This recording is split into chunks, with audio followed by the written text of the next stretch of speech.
Hey everyone, my name is Samuel Amalfi. I'm studying at FIU on a full scholarship, and my major is Bachelor's of Science in Computer Science. And today we're going to be walking you through Common App. When you go onto their website, they're going to tell you to create an account if you haven't created already. So the account information is you put down your primary email address, you put out a Common App password, and then you click on the first option here if you're applying as a student next year. And it is very important that you write your name in the similar format that it is in your passport or NID. Would you like to share a different first name that people call you? No. Date of birth is just a random date of birth here. Contact details 1, 2, 3, 4, 5, 6, 7, 8, 9, 1. You're just gonna put your number here and your permanent address. For me, I'm just using a random address here. Um, Privacy policy and preferences, you're going to click on no, and then check. And this is how you create the Common App account. I'll not be clicking here because I already have an account here for you already. And when you click the create account, they're going to take you to this page. You're going to click on My Common App application, which has all the different boxes that you need to fill out. We're going to be starting with profile, personal information. My name is already given here. Would you like to share a different first name that people call you? No. Middle name? No. Last name? Yes. Suffix? You're gonna have to ignore this. This is not relevant to people from Bangladesh. Would you have any materials under a formal legal name? So if you have ever changed your legal name to something else, you're gonna click yes, but for me it is a no. Date of birth, a random date of birth. Permanent address, Gulshan 2, Dhaka, Bangladesh. You're gonna have to be more detailed here. Alternate mailing address. Now, if you have any other mailing address, you can put that here as well. Continue. Preferred home, preferred phone number. So the mobile number is right over here, and if you want any other number that they can reach you out to, you're gonna have to put that here as well. Continue. And then my gender, male. Legal sex, male. Pronounces he, him. US Armed Force status, no. Are you Hispanic? No. Regardless of your answer to the prior question, please indicate how do you identify yourself. So you're gonna have to put Asia here, and I believe that the option for Bangladesh is not available here, so you have to put other South Asia and then Bangladesh. Number of languages you're proficient in, 2 languages. It's gonna be English and Bengali for me. Continue, and then birth country is Bangladesh, city of birth is Dhaka. Number of years you have lived in the US. For me, it was 0 when I first applied. If it is something else for you, then just use that. And select your citizenship status. For me, I'm a citizen of non-US country, and list of countries you're a citizen of should be Bangladesh. If you're a citizen of any other country, you can put that here as well. Do you currently hold a US visa? No. Do you intend to apply for a new or different US visa? Yes. And you have to put the F1 student here, right? So since you're applying as a student, continue. You're eligible for application fee waiver. So this is one of the most important part of Common App. So I'm gonna give you some context. In the US, when you're applying to a university, you have to pay the application fee of $60 to $120 per university. And if you wanna waive that fee, you can click here, yes, and then write your full name in capital letter. What this is gonna do is let your counselor check the application fee out of your profile, so you wouldn't have to pay for the application fee, but you just have to talk to your counselor about it. Would you like to connect with Strive Mentor? No. Continue. So this was the first part of the common application, the profile. Make sure that you have the green check here to ensure that everything here is done and dusted. So once you get the green check, you're going to move to the other parts. So the next section is going to be the family. First we select households. Here your parents' marital status. It's going to be married for me. If it's different, then you can put that as well. With whom do you make your permanent home? For me, it is both parents. Do you have any children? No. Continue. Parent 1 type, I'm putting father here. Is he living? Yes. Prefix, it's gonna be Mr. And then it's just a random name here, Abdullah, and then middle name, no middle name. Last name is Syed. No formal last name. Suffix, again, you have to ignore this. Preferred email, so you put your father's email address, and if he doesn't have any, you can also put your email address here. Preferred phone number. So your father's phone number goes here, and occupation, you just select what is most applicable. Employment status, for me it is retired. Is parent currently employed or employed by or retired from a college or university? Okay, so if your father or mother used to work in a college or university, you have to click on these options depending on which is more applicable for you. But for me, it is no. Highest level of education, I put graduate school. So by graduate school, we're talking about a master's graduate or a PhD graduate. So total number of institutions attended, 1. It's going to be number of degrees, 2. Bachelor's and masters. And for college lookup, you can try to look up the college here, Dhaka University. But if it doesn't show up, you can always type it down here as well. And then I don't see the college that I'm looking for in this list, because usually the colleges, or by college they're referring to universities, usually the universities in Bangladesh are not available here. So you have to choose Bangladesh, name of college, Dhaka University, and then the address, which I don't know, but for your dad's university or college, you have to put the address over here. City should be Dhaka, postal code 1207. Continue. Okay, so number of degrees your parent received, we have already gone through that. Continue. Parent to type. So mother, is parent to living? Yes. Prefix is going to be Mrs. or this one. Yeah, so the first name is Farhana, last name is Islam. I'm telling you again, you have to ensure that these names are similar or identical to the ones in their NID or passport. Formal last name, no. Ignore suffix. Preferred email, so we just put her email address here. Phone number, just put I'm just gonna put a random phone number here, but you have to put your mother's phone number. My mother was a homemaker, so I just put that, and she graduated from a university, unlike my father who graduated from a graduate school. So the name of the university was also Dhaka, which you cannot find here, so you have to go here and type it out manually, and then click on this and continue, and then Bangladesh, Dhaka University, and then again Dhaka, postal code, I don't know, I'm just putting a random one here. Year received, so the year she graduated goes here, just a random one I'm gonna put. Continue, and then they're asking if you have any siblings. So for me, I have 2 siblings, and I put all their information, and we can continue from here. So now we're going to be going through the education, which is one of the most important part of this application. So first we click on current or most recent secondary/high school. So for me, my most recent high school was British Columbia School.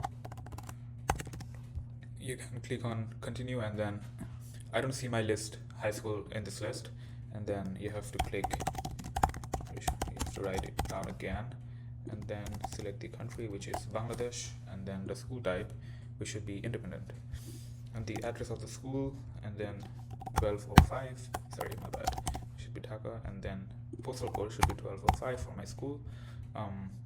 You click on continue, and then the date of entry, for me the date of entry was 2021 January. Is it a boarding school? No, but if your school was a boarding school, you can click here as well. Did or will you graduate from this school? I already did graduate from this school. When did I graduate? It was in 2023 March. So you put the year, you put the month when you get your A-level result. So for me, it was in March. Depends on when you get your high school result.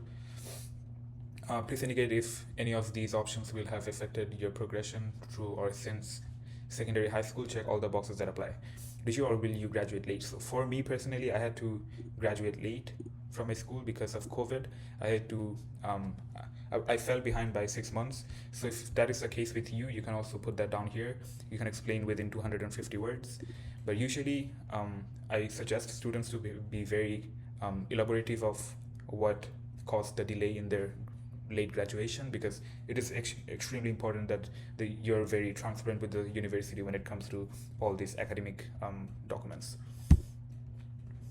Next, we have, if you have attended any secondary high school not listed in the previous section, please indicate the number of schools. So before British Columbia School, which I started in 2021, I also attended academia.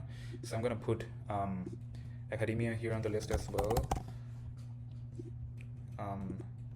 Again, the high school name doesn't show up here, so I have to manually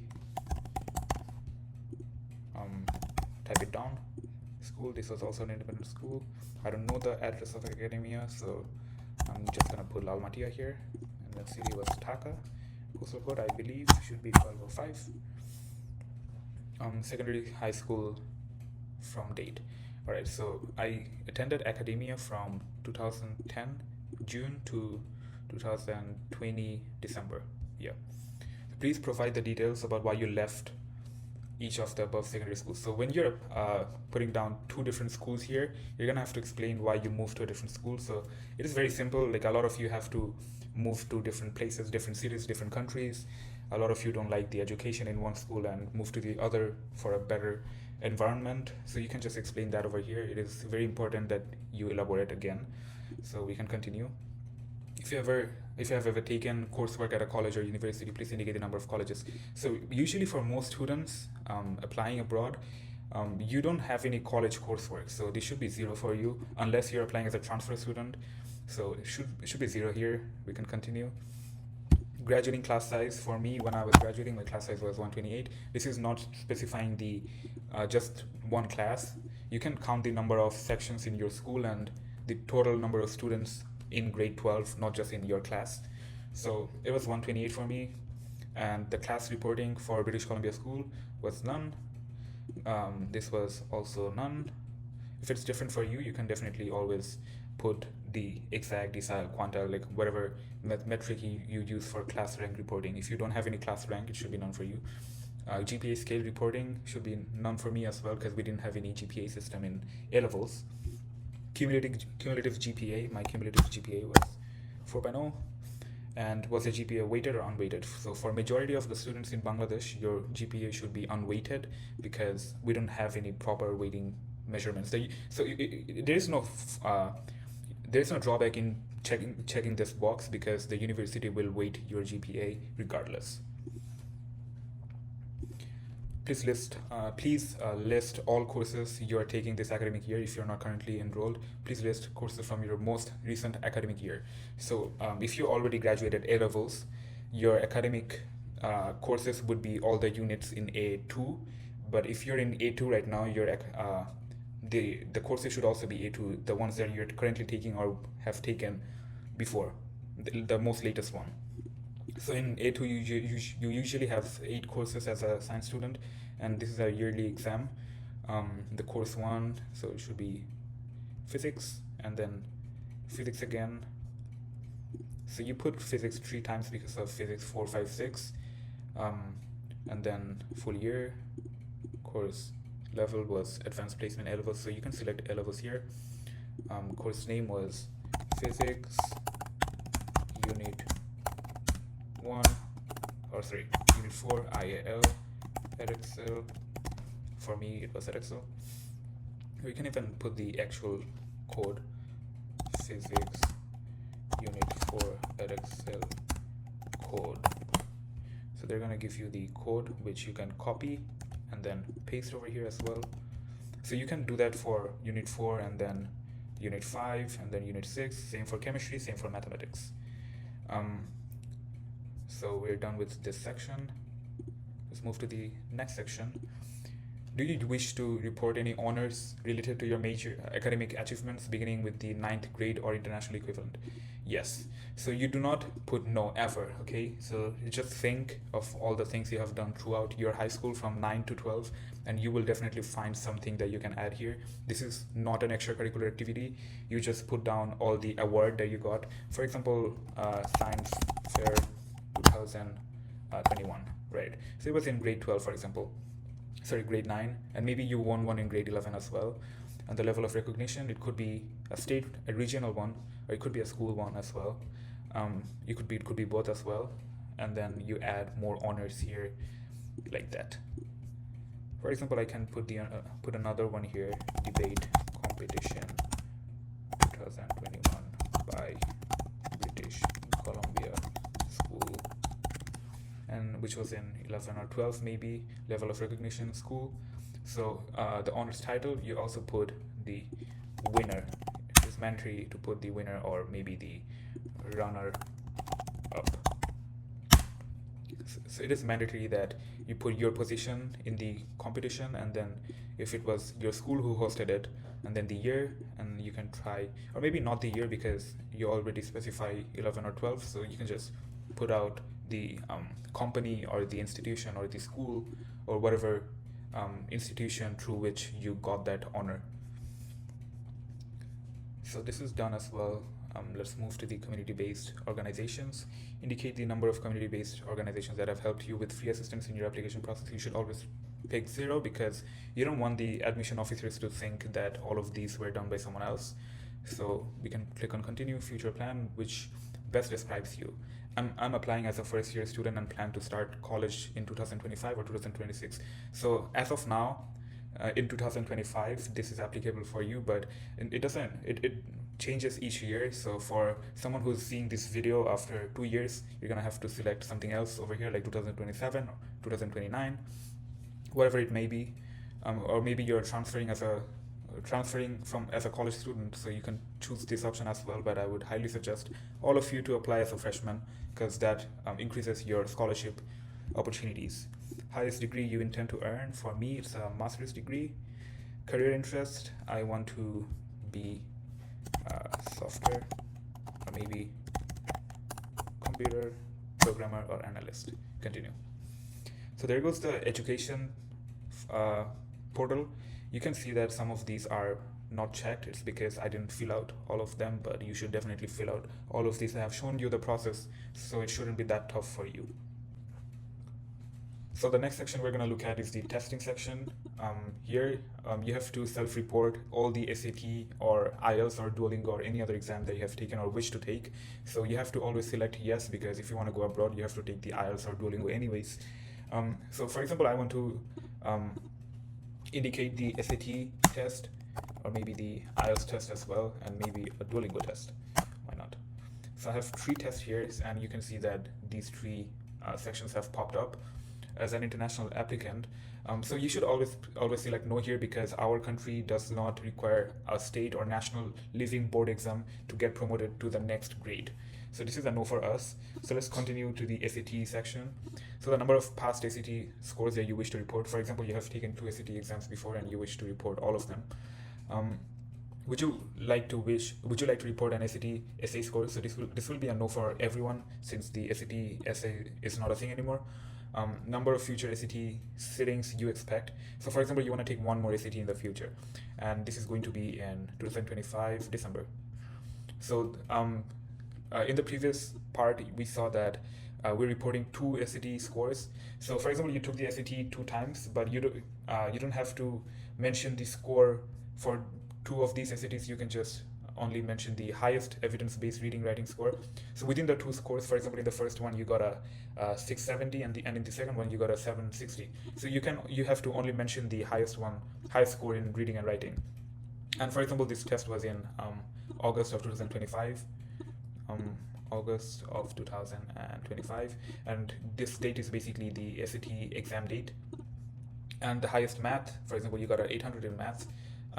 Between the two exams, the highest score in math that you got was 800, and you can say that you took this exam in March of 2025, maybe 14. Continue. So now we are looking at the IELTS section. Number of times you have already taken the IELTS. For example, you took the IELTS 1 time. Number of future IELTS you wish to take, 0. Highest listening score, so the highest one, for example, you have to put down the date, and the highest reading score should maybe 6.5. You put out the date again, should be the same date as the previous one. The highest writing score, maybe 9. You put out the previous date as well, June 11, and the highest speaking score, maybe an 8. So that's June 11. So these should all be the same date since we're only mentioning one IELTS. But if you're taking multiple IELTS, you should only mention the top score in each of these IELTS exams. Highest overall band score, maybe 8. Overall band score date, maybe that should be the same date. Continue. Number of times you have taken the Duolingo test, maybe 0, and you want to take one in the future. Maybe you want to take one in the future, and this is going to be in November. Yeah, so continue.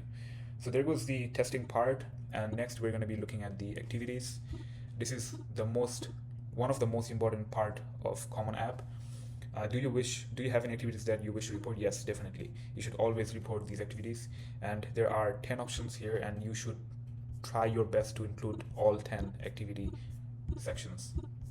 Even if you don't find anything, you're always gonna look back over the past 4 years you were in high school, and you would definitely find something. Even doing a chore at home is considered an activity. So for example, I can say that my top activity, so this is on an order ranked basis, so the most influential activity goes into activity 1, and then the second best one goes to activity 2, and so on. You can also change the ranking here. Here, for example, the first one was academic, where I was a teacher assistant, and maybe the school was British Columbia School. And for example, here within 150 characters, you have to explain what you did. So I took exams for students. Better word would be proctored exams for students. Checked assignments, helped with making questions for mocks, and maybe helped with desk jobs, helped with lectures, helped with what else? Activity. Oh no, so we reached the 150 character limit, so this is all we got here. I proctored exams for students, checked assignments, helped with marking questions for mocks, helped with making questions for mocks, helped with desk jobs, helped with lectures. Yeah, so this is a very concise way of writing it. You don't want to write full sentences. You just want to write exactly what you did. So for example, you did this in 11 and 12, and you did it throughout the year, and you spent like 10 hours per week on doing this weeks per year. So this is, since you already said this was during school year, or we should say all year, weeks per year should be 48-ish, given all the holidays and everything. I intend to participate in a similar activity in college. Definitely yes. You should always put yes if you feel like your activity made a huge impact in your life and you want to keep continuing to do that. And for the second part, for example, an athletic activity, for example, a lot of people are into soccer, so we can do soccer here. Team leader, and the organization name may be Boshundhara Football Club, and you can also explain what you did here. Organize events,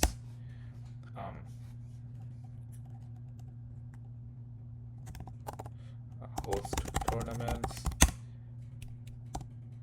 train students, win championships, and so on. So you have to explain everything you have done in this activity within 150 characters. So it's not a lot of characters, so you can take your time, and you should polish each and every one of these blocks, because it is really important that these are very, very, very concise and helpful for the admission officer. Maybe you did that for all your high school, all year. Maybe you spent like 4 hours per week, weeks per year, maybe 20 weeks per year. I intend to do a similar activity in college, and you have to make sure that you add these up, the hours, the weeks, and the participation grade level, and make sure that these sometimes don't reach above 24 hours per day, right? Because sometimes when we're writing these activities, we get carried away and put more hours than we actually spent, and what that does is create confusion with the admission officer, because they're gonna think, so since this student did 10 things at once, and each and every one of these things are for like 10 hours per week, that's like 100 per hour per week. So that is unrealistic. So try to add everything up, calculate how much time you actually put in, and be honest about it. For example, you write these activities and you get you get confused after the seventh one and you have nothing else to write. So at that point, you can just randomly write stuff that were not that significant but were something that you did, because the admission officers, they want to see that you were involved with other stuff other than academics. So maybe community service volunteer, maybe leader, for example, you were a volunteer, and maybe it was just a family thing where you helped family members in religious festivals like Eid.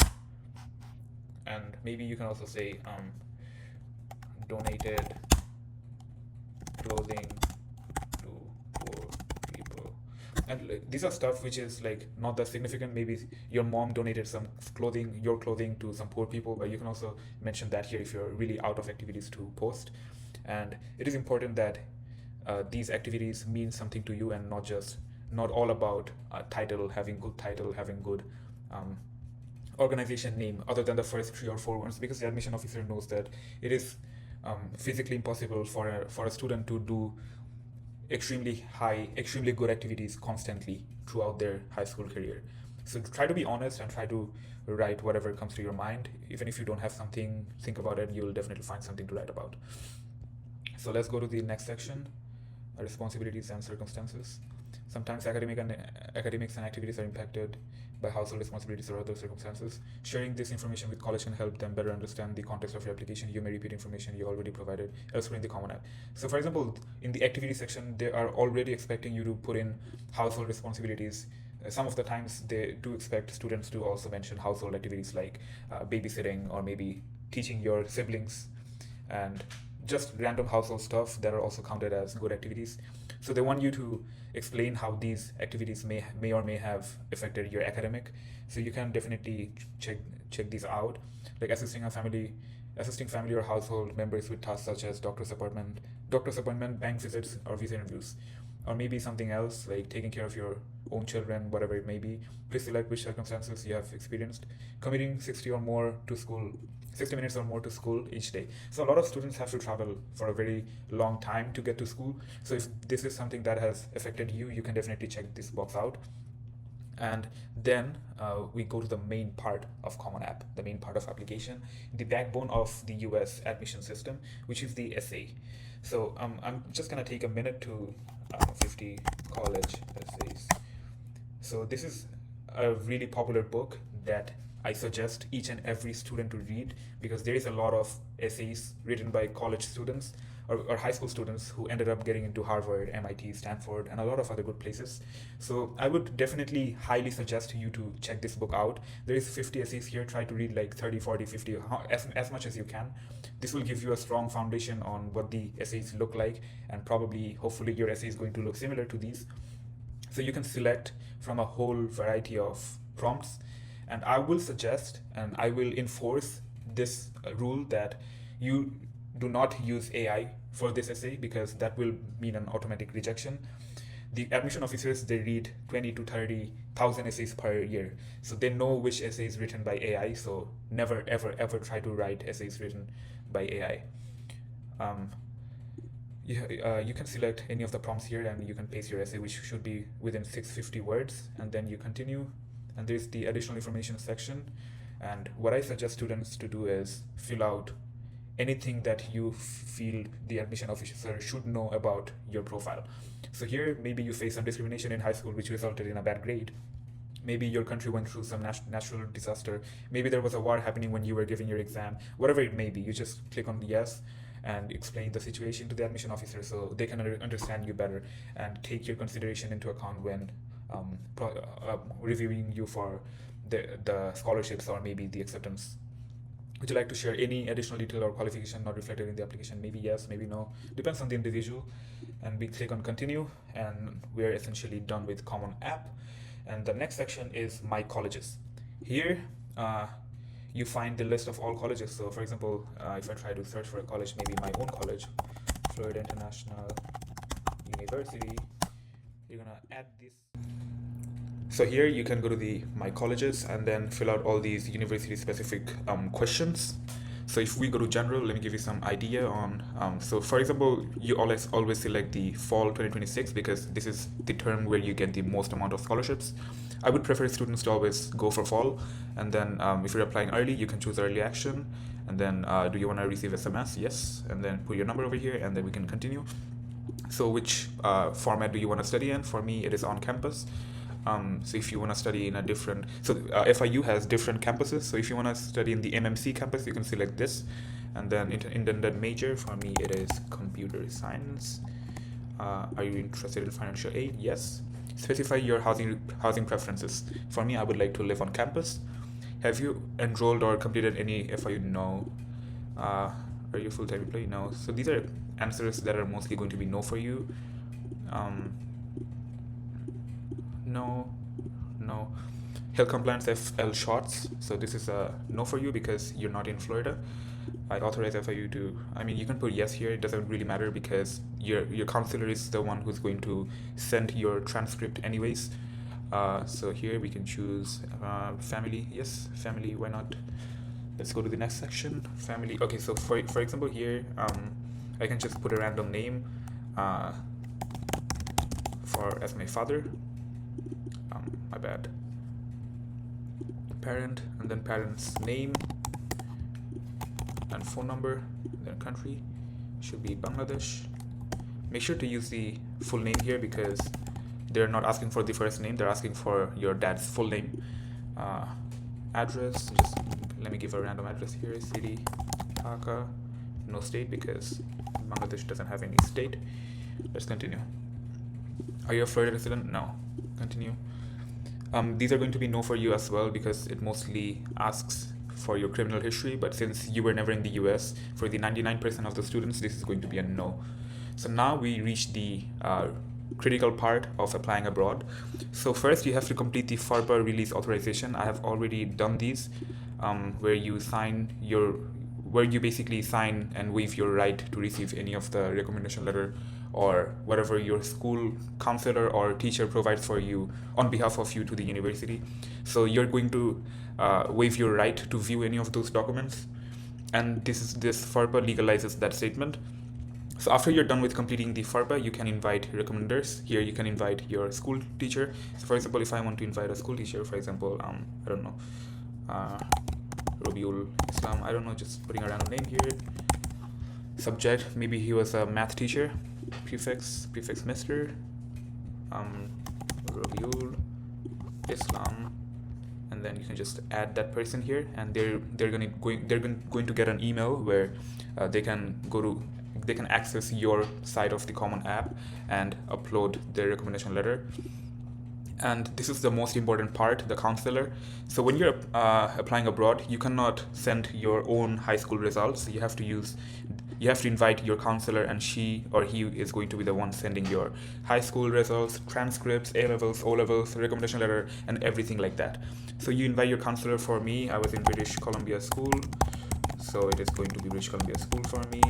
And then prefix is going to be Mrs. and then Lisa Sahash. So she was my counselor, and this is the email that we used to invite the counselor. And then when you invite, she's going to upload all the school report and everything on behalf of you. So after you're done with inviting your counselor, who is also going to check the fee waiver out of your Common App so you can apply to 20 universities for free, now you go to the continue section and apply to FIU. So this is essentially how you apply abroad. And if you want to add more universities, you can add up to 20. So I'm feeling great today, so why not Harvard? Harvard. So here you can see they have a different section of all university specific questions that you need to fill out, and these questions are always going to be different for each university, so you have to manually fill them out before submitting your application. One thing to note is that you only need to invite your teacher or your counselor once, and the next time you apply, like if you want to apply to 20 universities, you don't have to invite your counselor 20 times. You can just do it once, and then once she uploads your grade, you can use that grade, recommendation letter, and everything else for all your applications. Thank you for listening to me, and I hope this was really helpful for you. If you have any further questions, you can always comment, or you can reach me out on Facebook or Instagram. Thank you.